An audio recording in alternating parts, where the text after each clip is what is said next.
కడప జిల్లా ఒంటిమిట్టలో ఏర్పాట్లపై అసంతృప్తిని వ్యక్తం చేశారు వైసీపీ ఎమ్మెల్యే రోజా.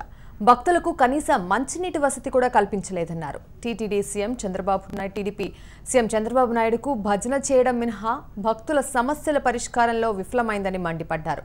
చంద్రబాబు ఒంటిమిట్టకు ఇచ్చిన హామీలు నెరవేర్చలేదన్నారు. రాజశేఖర రెడ్డి ముఖ్యమంత్రిగా ఉన్నప్పుడు రాముడి లాంటి మంచి పాలన అందించారన్నారు. త్వరలో జగన్ రాకతో మళ్లీ అలాంటి రాముడి పాలన వస్తుందని రోజా అన్నారు. ఒంటిమిట్ట కోదండరాముని రోజా దర్శించుకున్నారు. రామనవమి సందర్భంగా రాష్ట్ర ప్రజలందరికీ అలాగే వైఎస్ఆర్ కాంగ్రెస్ పార్టీ అభిమానులకి నా అభిమానులకి అందరికి కూడా శ్రీరామనవమి శుభాకాంక్షలు. ఇక్కడికి రావటం మా అదృష్టంగా భావిస్తున్నాం. మరి ఈరోజు ఎంతో శుభ పర్వదినం. మరి ఈరోజు రాముడిని అలాగే సీతమ్మ వారిని లక్ష్మణుని ముగ్గురిని కూడా చూడటం జరిగింది. అండ్ గుడిలో కూడా క్యూలో ప్రతి ఒక్కరు కూడా మీ ముందే అరుస్తున్నారు కదా, తాగటానికి నీళ్లు కూడా ఇవ్వని పరిస్థితి ఇక్కడ.